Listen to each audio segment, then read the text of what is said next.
Hoy ha salido las declaraciones del fiscal Chávez Cotrina, dando una cifra oficial, el día de hoy ha salido en El Comercio, de 172 escuelas.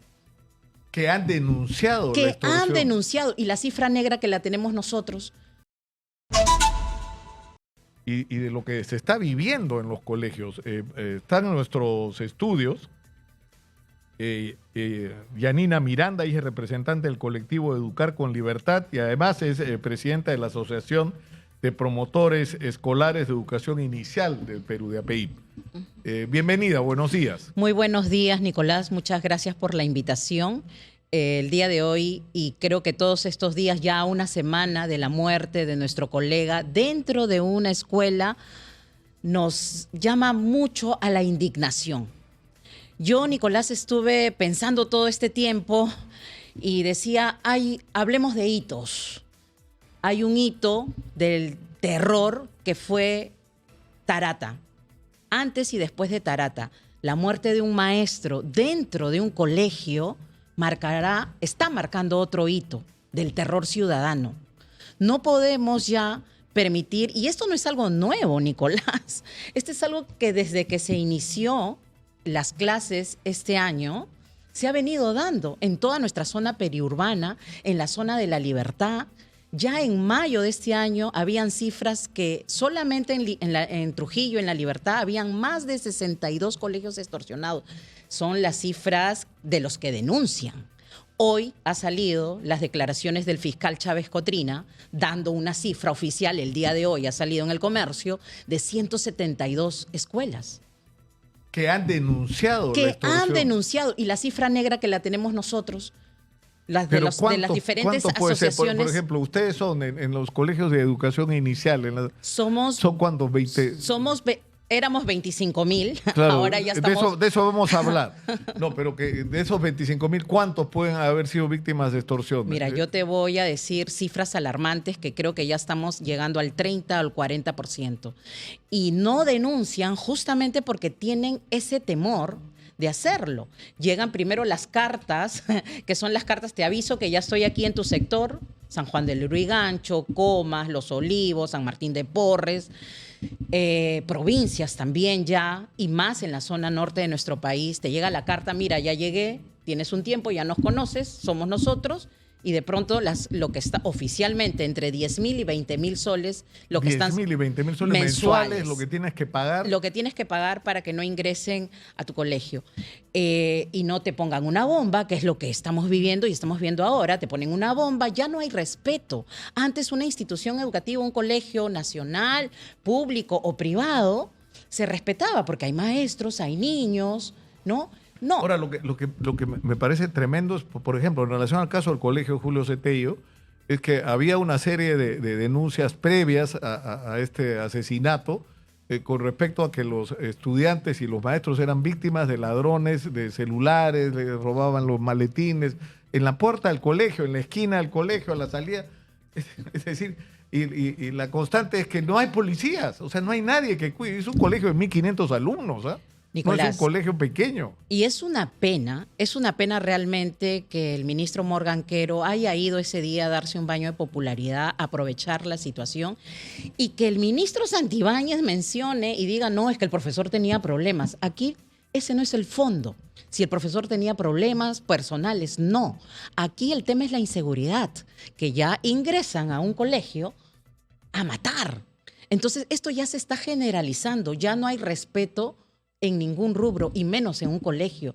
Y es algo que lo veníamos denunciando, lo veníamos diciendo y que han esperado que haya un muerto para recién hablar y decir y encima tratar de minimizar la situación porque el profesor tenía problemas. Es algo que no lo vamos a aceptar. Ahora, Yanina, tú has dicho en el momento que hablamos sobre las cifras de los colegios de educación inicial, eran 25,000, ahora son 20,000. Nicolás. Han cerrado 5,000. ¿Por qué han cerrado?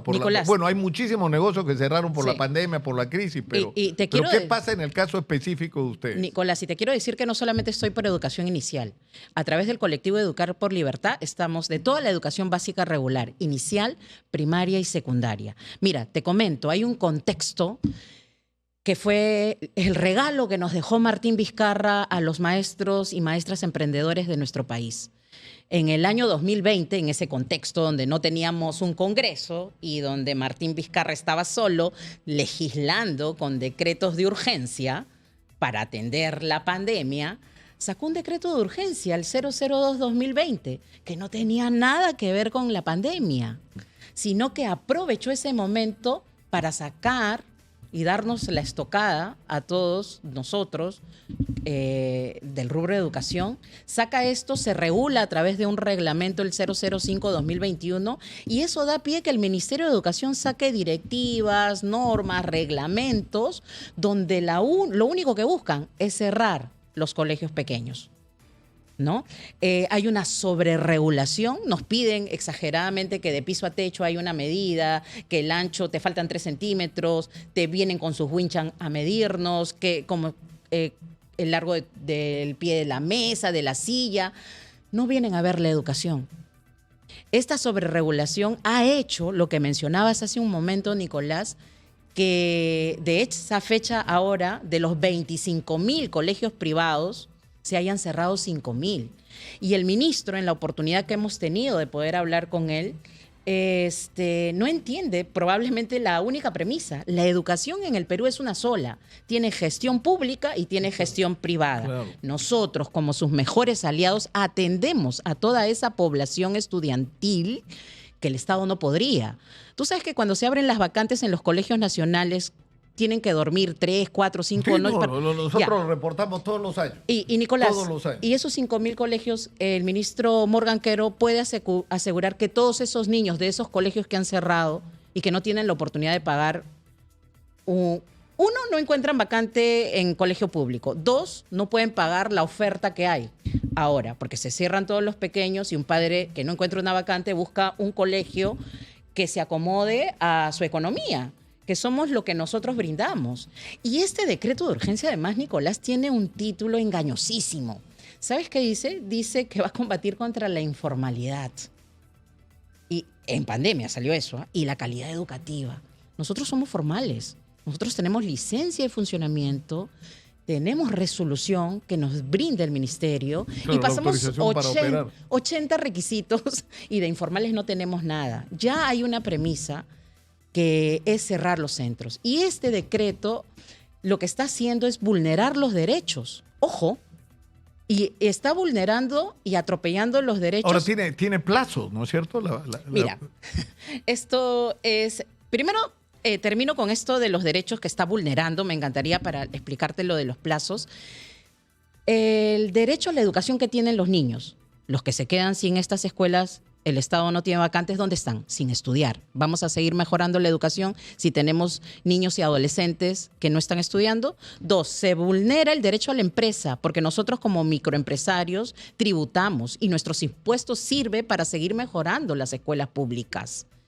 Y 3, se quita la libertad al padre de familia de elegir dónde poner a sus... Claro, porque además hay, es decir, tú tienes una tremenda crisis en la educación pública, y que solo lo ves en infraestructura. Yo ya ni pregunto, pero la última vez eran 180.000 millones de soles de déficit solo en infraestructura educativa. Y no invertimos ni 5.000 millones de soles en infraestructura al año. O sea que necesitaríamos, multipliquen ustedes, ¿cuánto? 30 años, casi 40 años, 35 años a este nivel de inversión para estar como deberíamos estar hoy. ¿Y qué es lo que ha pasado? Que ha surgido una educación alternativa a la pública, ¿no es cierto?, para compensar ese déficit, que es cierto, en muchos casos no tiene los estándares que debería tener, pero para eso ajustas los estándares, ¿no es cierto?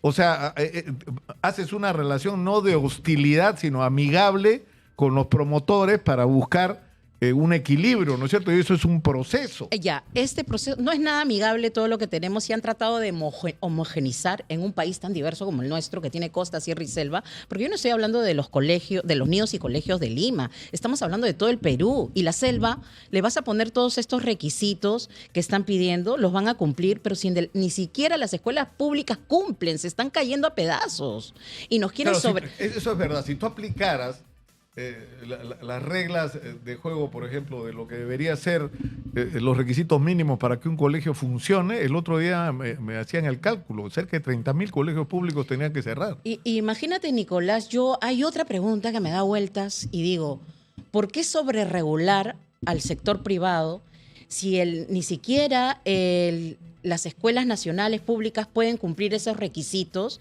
¿Acaso los niños o los adolescentes del sector público no tienen los mismos derechos que el sector privado? ¿Por qué están haciendo esa diferencia? ¿Qué va a pasar? ¿Qué va a pasar, Yanina? O sea, ¿qué tendría que ocurrir? O sea, ustedes están planteando que esto se modifique porque el impacto que va a tener, o sea, que ya ha tenido ha sido grave, pero ustedes dicen que esto se va a poner peor todavía. Definitivamente va a generar un caos social. Y el peor caos es meterse con la educación del Perú. Esto es algo inaceptable. Lo que nosotros pedimos es la derogatoria de estos decretos, el decreto 00 de urgencia 002-2020 y el 005, porque no benefician en nada a la educación de nuestro país. Qué lindo sería, voy a ver la calidad, voy a ver cómo aprenden tus niños, voy a ver tus proyectos educativos, la parte creativa. Tenemos un colegio en Comas que sus 52 niños adolescentes han ingresado a la universidad. No vienen a ver nada educativo. Entonces, nosotros en la legislatura anterior, desde el Congreso de la República, hemos conseguido que se apruebe la derogatoria. Ahora, en esta legislatura, deberían ponerlo en agenda. No estamos en agenda. Pero está listo para el Pleno, ¿no es está cierto? Listo Lo único que para falta el es pleno, ir al Pleno, sí. Que vaya al Pleno y que todas las bancadas nos ayuden a aprobar esto. Y obviamente luego va a aterrizar donde nuestra presidenta Dina Boluarte, que ella tendría que firmar esta derogatoria. Sí, no me doy cuenta de la hora, Dios, son 9:28. Yanina, muchas gracias por estar con nosotros y ojalá que los señores del Congreso, aparte de ocuparse de su bronca con el Ministerio Público, de su desesperación por controlar la Junta Nacional de Justicia. Y el Ministerio de Educación, si hubiera voluntad política, lo podría hacer. Por supuesto que sí. Muchas gracias por estar con nosotros. Nos vamos a la pausa. Son 9:28 de la mañana. Estamos en Exitosa, 95.5 en la FM en Lima, canal 34 de Movistar. Volvemos.